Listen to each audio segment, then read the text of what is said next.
morning, good evening, whenever you're watching this.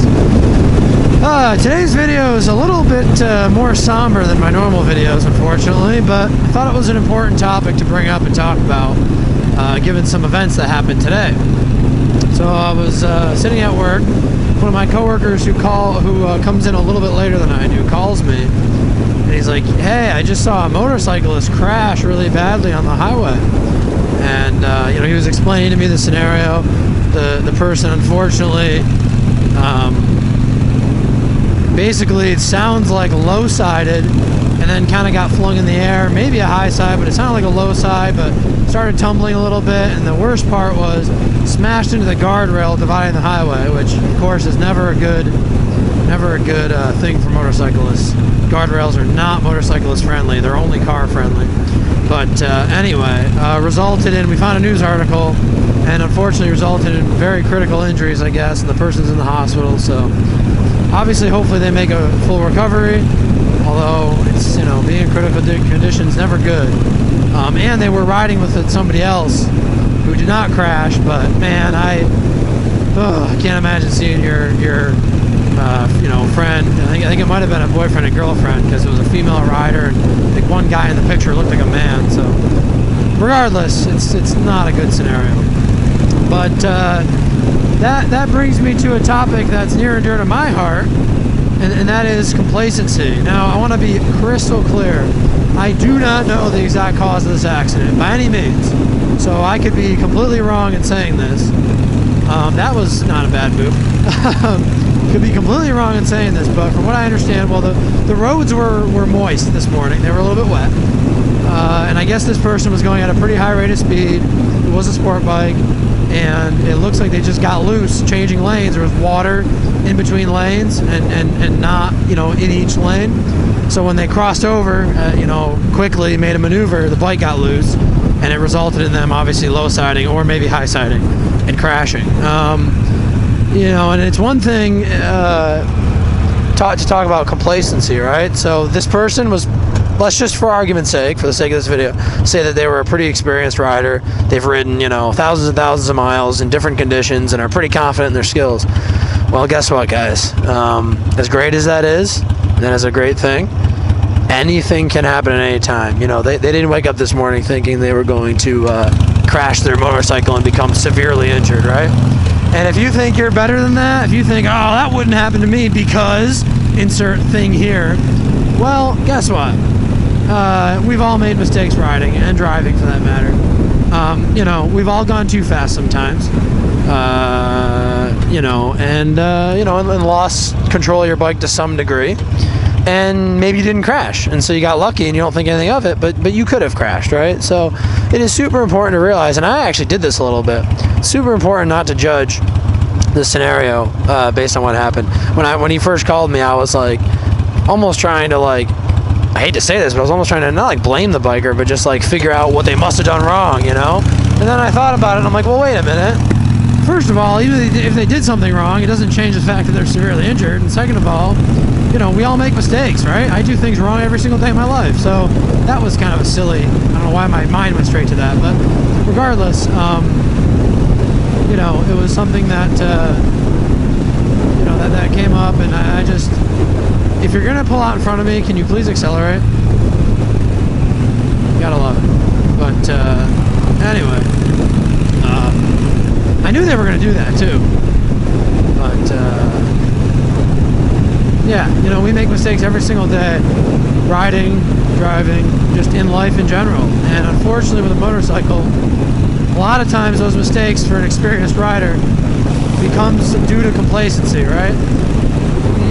You've done something so much, you don't actively go out of your way, but you're just you get a little loose on your fundamentals. One big thing for me that I've been bad about lately is tailgating. Not horrendously so, but I've just been riding a little bit too close to cars. I gotta back up a little bit. You're not getting anywhere any faster. And I'm on a pretty heavy traffic commute at this point, so it's easy to just kind of put yourself in the bumper of the car in front of you, because everyone's slowing down and stuff, but distance is your friend, so that's where I need to improve. And I've been bad about blinkers. I used to be pretty diligent about blinker usage. I'm still using them, but I've been pretty late in turning blinkers on sometimes, and giving cars an idea of where you're going, if they're paying attention to you, always helps, because then it gives them the ability to help, stay clear of your, where you're trying to go. And you of course need to do the same, as well. But communication, right? Blinkers are a form of communication when you're on the road. A great form of communication, in fact, when used correctly. So be diligent. Keep your head in the game. I don't do this. I'm very adamant about not doing this, but I've seen motorcyclists playing with their dang phone. Guys, don't do that. It's so bad. It's so bad. Especially on a busier road. Not the time to be playing with your phone. And then a big one that I've been bad about. I've said this in videos over and over again, and I firmly believe it.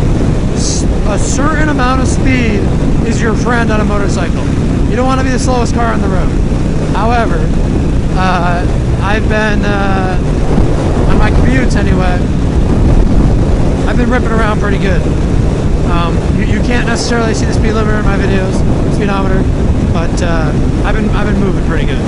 So I had to do a little bit better. These highways, people drive pretty fast on these highways, so it's good to keep up with the pace, but I could slow down 5 miles an hour and still achieve what I'm trying to achieve. So, that's the reflection I had today. And man, that's a big thing too, right? Like, these scenarios suck, right? A fellow motorcyclist went down and very well may die. It's super, super unfortunate. It obviously hits close to home for me. Somebody relatively local in my area. But I don't know who it was, of course, but still, it doesn't matter. But, what can we do, right? Well, you can keep yourself in check, learn from somebody else's mistakes, don't make the same mistake yourself, and, reflect a little bit and do what you need to do to make sure that doesn't happen to you, and constantly learn. I've had many humbling moments in my life. I'll tell a quick story. When I was driving my car on a curvy road, I was driving spiritedly. I was having a ton of fun. I was not looking at the radio or my phone or anything else. For whatever reason, I just lost concentration for a split second, and I came into a very sharp turn too fast. And that car, the car that I have handles very well, but it's not some magic pill. You can absolutely overdrive a corner. And I actually came into the turn really, really hot. I was on the ditch side, and I started to spin the car out. I oversteered.